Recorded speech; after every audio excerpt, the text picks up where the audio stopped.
girl! Kumusta ka tayo?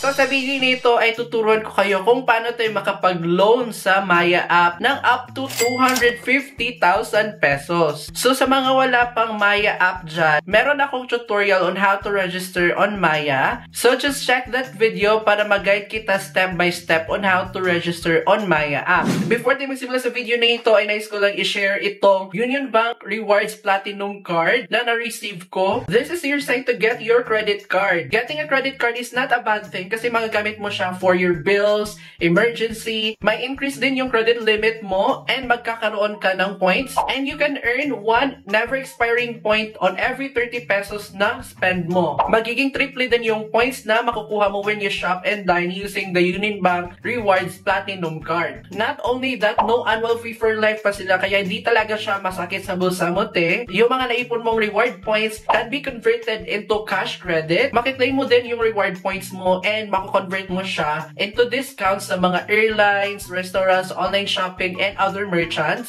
Lastly, meron silang up to 5,000 e-gift when you sign up. Ilalagay ko din sa description box and comment section ang link para makapag-register na kayo. Apply now and get your Union Bank Rewards Platinum card. So let's talk about the requirements kung paano tayo makakapag-apply ng personal loan sa Maya app. So first, kailangan mo ng Maya account. Next naman ay kailangan 21 to 65 years old ka. And you must be a Filipino citizen. And dapat naka-upgrade na yung Maya account mo. And lastly, dapat meron kang good credit standing and wala kang fraudulent transactions. So kung ready ka na and na-secure mo na yung requirements, this time ay isi-share ko na kung paano tayo makapag-loan sa Maya app. So first ay dapat upgraded na ang ating Maya account. So in order to loan, just click on loans and then click yung apply now and click mo ulit yung apply now and click continue. So dito na part ay i-click mo lang kung ano yung reason mo kung bakit ka maglo-loan.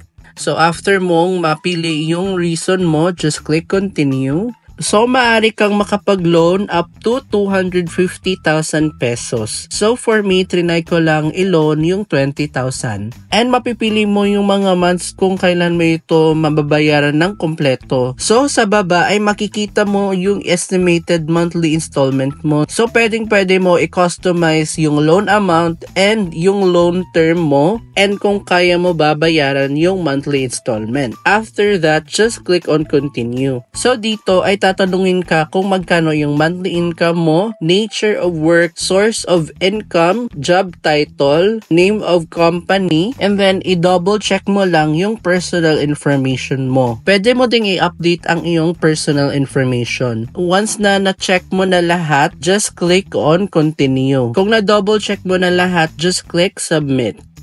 So, naka-loan ako ng 20,000 and yung monthly na payment ko is 1,245 and 46 cents. So, kung gusto mong kunin ang loan na ito, just click accept. So, enter mo lang yung OTP mo to verify. So, ayan, pumasok na yung loan amount and just click go to wallet para makita mo na yung loan amount. Ganon lang siya kasimple, guys. Disclaimer lang na depende ito sa account mo kung maganda ba yung credit standing mo and if eligible ka for loans. So, ayan na mga girls, sana may natutunan kayo sa video nito and sana na-approve ang loan nyo, dahil. Do not forget to pay your loan on time para you can still borrow from them next time and also to increase your credit limit. It's not your money, so dapat mo talagang bayaran siya on time. Share your thoughts in the comments kung meron kayong mga questions. And if kung nagustuhan niyo itong video nito, dahil na dapat magustuhan niyo dahil kasi nasa channel kay Patay, please like. Charis. And if kung bago sa channel ko dahil kung gusto niyo kumita ng pera kahit nasa bahay ka dahil subscribe ka rete. And kung may nais kang sabihin sa akin or request, just like to be DMs. Stay ready, girls! See you in the next video! Mwah!